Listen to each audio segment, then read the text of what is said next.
What's up guys, my name is Ace, and many of you guys may have noticed if you log on to either Warzone as well as Cold War that 24 tiers have been added to the current Battle Pass for Season 6 of Cold War and Warzone, and these are Vanguard specific tiers. So this is designed to sort of hype up Vanguard, and in these tiers we've got little items like calling cards and weapon charms and double XP tokens. However, there are also 4 weapon blueprints for Vanguard weapons that are available in Warzone, or at least are going to be. At the moment, at the time of recording this video, the STG isn't available to use for some reason, but I believe that's just a bug, and who knows, maybe even by the time this video goes live, it will be available to use in Warzone. But with these blueprints, we aren't able to edit any of the attachments. We are stuck with these blueprints. You can't even take the attachments off and run it with no attachments. You have to use all of these attachments.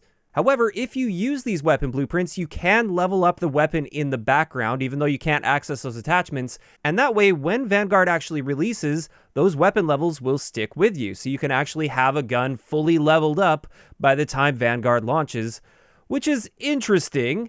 It is worth noting that you can't unlock any of the camos or anything. That will be locked until the launch of Vanguard, and I think that's a good thing. You can't get a head start on your camo challenges, but you can get a head start on leveling up the STG 44 and the M1 Garand. Because out of these 4 blueprints, these are the only 2 weapons. There's 2 blueprints for each of these weapons. Now, we can have a look at the attachments that we have on these weapons, and there's a couple important things to point out. First up, we can have more than 5 attachments. We can have up to 10 attachments on our weapons for Vanguard guns. And also, I noticed we have the perk 1 as well as perk 2 slot added to the attachments, which hasn't been available and isn't available for any of the Cold War or Modern Warfare weapons. Now, these perk 1, perk 2, that's actually just going to be our kits and proficiencies. They've just changed the name of it so it fits in with the other guns in the context of Warzone. Everything else appears to be the same when it comes to the attachment categories.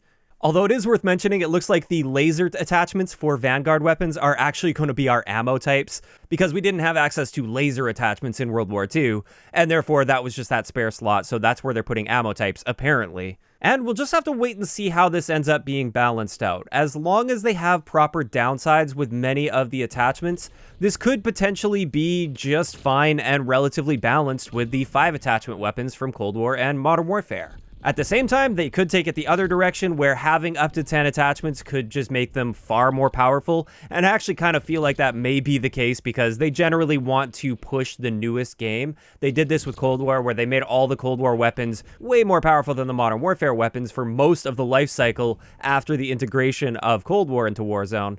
So they will likely be doing the same with Vanguard, and I bet that having all of these attachment options will be a part of that. Now, as for my overall opinion on them adding Vanguard weapons before Vanguard even launches and letting us level them up, I have sort of mixed feelings. On one hand, I think it's a genius marketing idea. I think it's great for marketing. It hypes up Vanguard. It's also going to improve their player retention between now and the launch of Vanguard because people will want to be leveling those guns up, so they've got a max level for the moment Vanguard launches. So on the business side of things, I think this was an awesome move. It was a really, really cool move that they're doing here. However, at the same time, I don't really like the fact that on day 1 of Vanguard, there are going to be people with fully leveled up weapons, especially the STG-44, which in the beta was just the most versatile gun in the game. And now, from the first match I jump into in Vanguard when it launches, there's going to be plenty of people there with maxed out STGs already. And when it comes to that, I don't really like it. Now, it's a fairly minor complaint that it really only impacts the first couple days of gameplay, because after the first couple days, people have their weapons maxed out anyway. But I've always really loved that hype. When a new Call of Duty game launches, everybody that's playing, right when the game launches, they're all on a level playing field, and they all have level 1 weapons, and they all have to grind from there. Everybody starts at the same starting point, and you work up from there.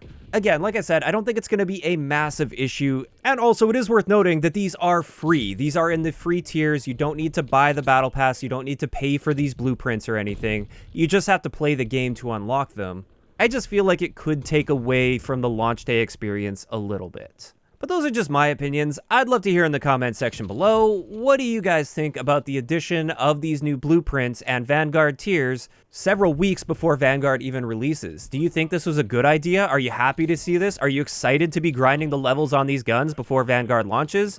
Or do you not like that they did this? Would you prefer if they waited until the game actually launched? Just let me know those thoughts in the comment section down below. If you enjoyed the video, a like rating is always appreciated. And don't forget to subscribe for more if you haven't already. I'll talk to you guys next time.